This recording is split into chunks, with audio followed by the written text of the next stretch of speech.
of you have been pulled over by the law? Like, how many of you have been pulled over by the police? I'll phrase it like this. How many of you have had an unwanted encounter with the law, right? Yeah. It should be just about everybody. My wife isn't raising her hand because she prides herself on the fact that she has never been pulled over by the police. But we've all been there, right? I feel like we've all at least been in the car with somebody who's getting pulled over, right?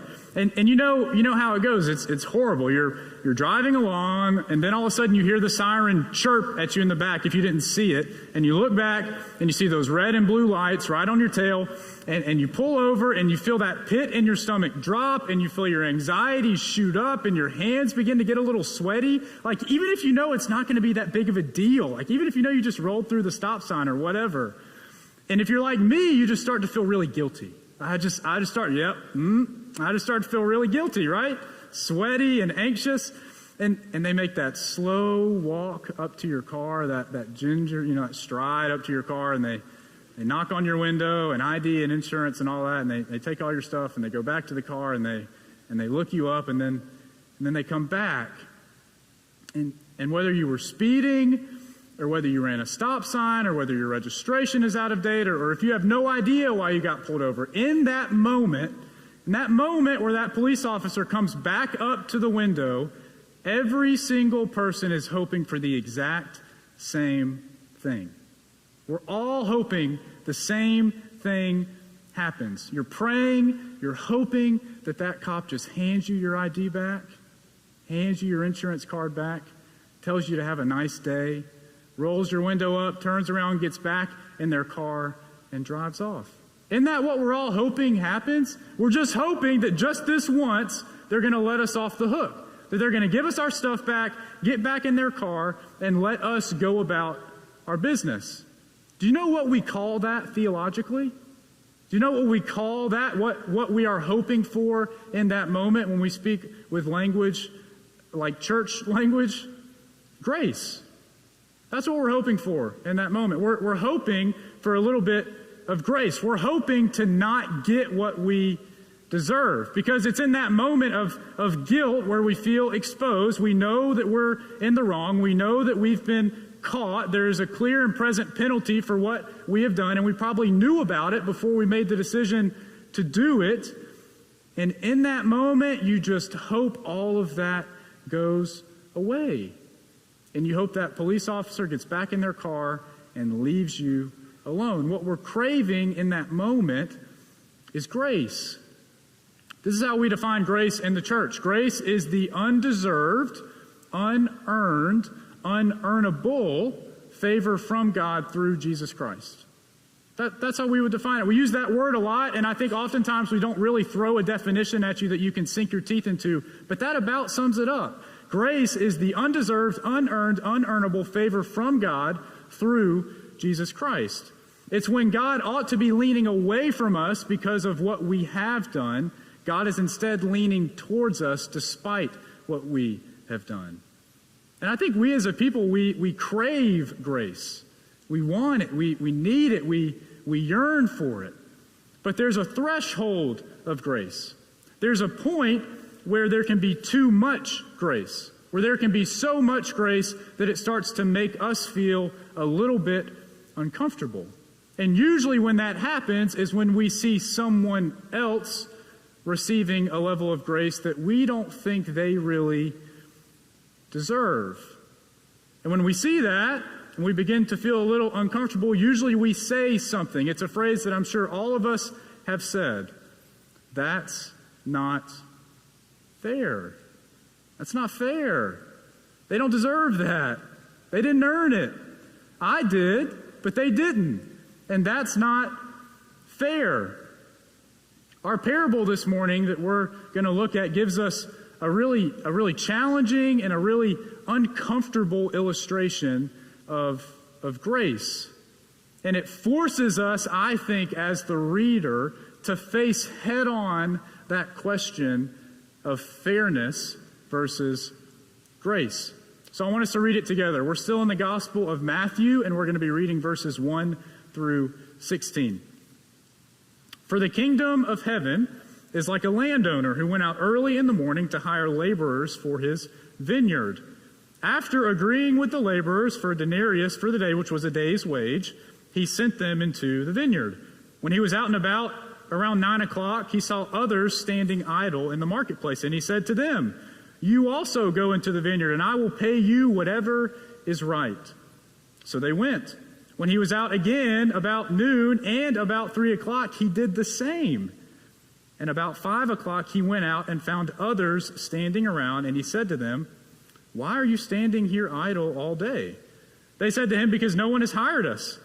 He said to them, "You also go into the vineyard." When evening came, the owner of the vineyard said to his manager, "Call the laborers and give them their pay, beginning with the last and going to the first." When those hired about 5 o'clock came, each of them received a denarius, a full day's wage. Now when the first came, they thought they would receive more, but each of them also received a denarius. And when they received it, they grumbled against the landowner, saying, "These last worked only 1 hour, and you've made us equal to them. We've borne the burden of the day and the scorching heat." But he replied to one of them, "Friend, I'm doing you no wrong. Did you not agree with me for a denarius? Take what belongs to you and go. I choose to give the last the same as I give to you. Am I not allowed to do what I choose with what belongs to me? Or are you envious because I am generous?" So the last will be first, and the first will be last. This is the word of God for you, the people of God, and we say together, thanks be to God. Most people aren't fans of this parable because what? Because it's not fair. It's not fair that the first workers are paid the same as the last. It's not fair that one set of workers worked for almost 12 hours in the scorching heat while the last round rolls in and works for maybe an hour and gets paid the exact same thing. It's not fair. If you ran a business like that today, the business would go belly up. So not only is it not fair, it just doesn't make sense. If you're like me, when you read this, it makes you think of all the times in your life when you feel like you were treated unfairly, either just by life itself or by someone in your life. Like, I'm betting all of you have stories about how you feel like you were misjudged, or you were blamed for something that you didn't do, or maybe you feel like you aren't really paid fairly at work right now compared to how your coworkers are paid. Or maybe you feel like for some reason your child isn't being treated fairly at school for whatever it is compared to the other children that they go to school with. Or maybe there's something in your DNA that makes you predisposed to some disease compared to other people, and it's just not fair. It's not fair that you were born with that and somebody else wasn't. And you know what? You're right. You're right. None of those things are fair. Because when a child says those words for the first time, what is the phrase the parent or the guardian usually says back? That's not fair. Well, you know what? Life isn't fair. Some people make the team and some people don't. Some people get sick and some people don't. Some children are born in environments where they have everything that they need and some, while others struggle to find clean drinking water. Life isn't fair. Our world isn't fair. And this parable, the reason it is so uncomfortable for us to read is because this parable forces us to see that not only is life not fair, neither is God. You see that, right? I think that's why this parable is so uncomfortable. Because when we read it, we realize that not only is life not fair, neither is God. God isn't fair either. I think so often we think that the path to wholeness and the path to happiness and the path to joy and meaning and purpose and fulfillment and all of that stuff is just getting what we deserve. If I would only get what I deserved, then I would be happy. Then I would be fulfilled. Then I would have everything that I need. But I think that's an illusion for us. I don't think what we're actually craving deep down is fairness. I think what we're really craving is grace. That's what we see about God in this parable. God isn't fair, or in other words, God is a God of grace. The truth about our God is that his greatest attribute, the greatest thing about our God, in my opinion, is not that God is all-powerful. It's not that God is all-knowing. It's not that God is all-present. It's that God isn't fair. Or in other words, our God is a God of grace. I think this parable about this master and workers in the vineyard, it forces us to see, no matter how uncomfortable it might be, that our God is a God of grace. Our God is in the business of giving us what we don't deserve. Our God loves us when we don't earn it. Our God forgives us when we don't deserve it. Our God erases our debts when we can't pay it. Our God stays with us even when we turn our backs on him. Our God is a God of grace. And friends, that is the good news of the gospel. That's it. That our God is a God of grace. So hear that this morning. Hear it and grab it and take hold of it and put it in your pocket and take it home this evening and keep rolling it around in your head. And then begin to process that all of the people that you don't think deserve it, that they also receive that same good news. Which means our enemies have access to the same grace. It means that person sitting on the other side of the political aisle from you, they have access to the same grace. Oh my gosh, these local election commercials. That person that just grinds your gears at work, them too, they have access to the same grace. The person that has wronged you and you know they're in the wrong, they too have access to the same grace. That's where this idea of undeserved and unearned and unearnable, it's where it gets really tough for us. Because if I'm being really honest, I don't think the first workers in our parable, the ones who worked the full day, I don't think they would mind the grace if they were on the receiving end of it. I think the reason they mind it, the reason it upsets them, is because they aren't the ones receiving it. Because this parable isn't what? It's not fair. And it's not fair because our God is a God of grace. We can't read this parable and not see that right in front of us, that our God is a God of grace. But it's really important for us to not stop there, even if there's a lot of discomfort there for you, thinking about people that don't deserve it, receiving it.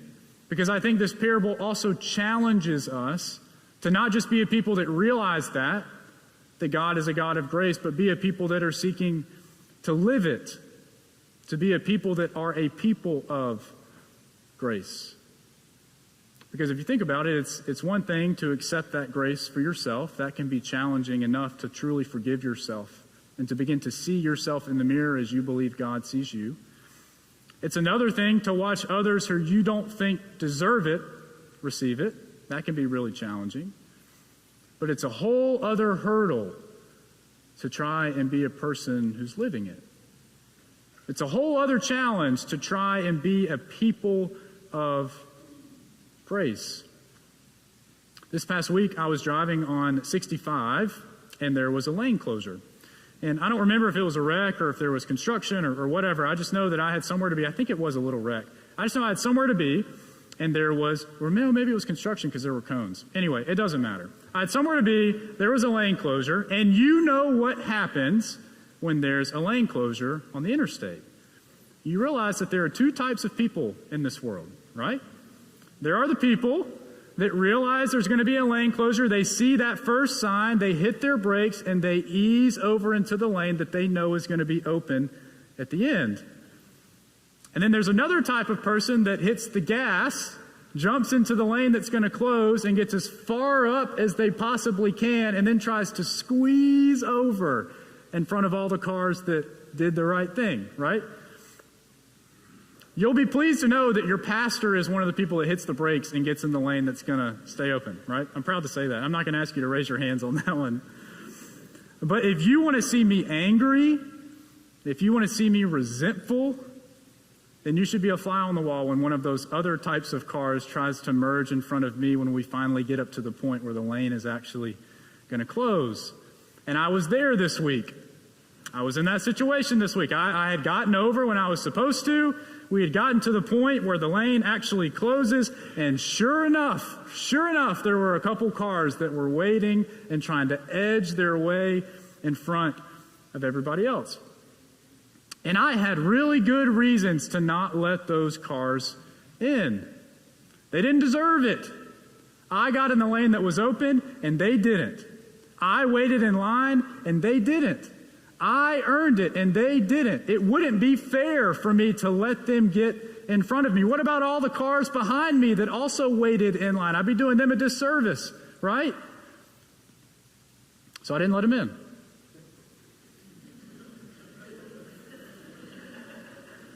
I got honked at by them. Madison will be glad she wasn't in the car for that, but I did. They honked at me, but I didn't let them in. And then the car that was right behind me let all of them in. Let all three of them in. And I'll be honest with you, I felt a little more frustrated and angry than I'd like to admit in that moment. And then I sat down to finish writing this sermon, and I felt really embarrassed, to be honest with you. I felt really embarrassed because I read that parable and it just felt like I was looking in the mirror. If I'm being totally honest, it felt like a gut punch almost. Because when I read the story about the first workers and how angry they got, I just saw myself hugging the bumper of the car in front of me, trying to make sure that they wouldn't squeeze in. What I realized is that you know, I'm calling you to be a people of grace here in this room, and then I couldn't even let a car merge in front of me, right? I think letting that car that we don't think deserves it, that we don't think earned it, that letting them merge in front of you, that I think that's probably what being a people of grace looks like. I think it is.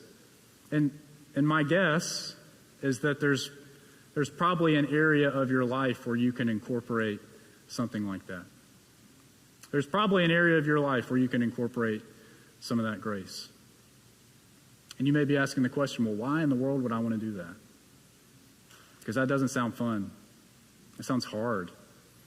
And the answer is this: because our God is a God of grace. And we too have already received what we don't deserve.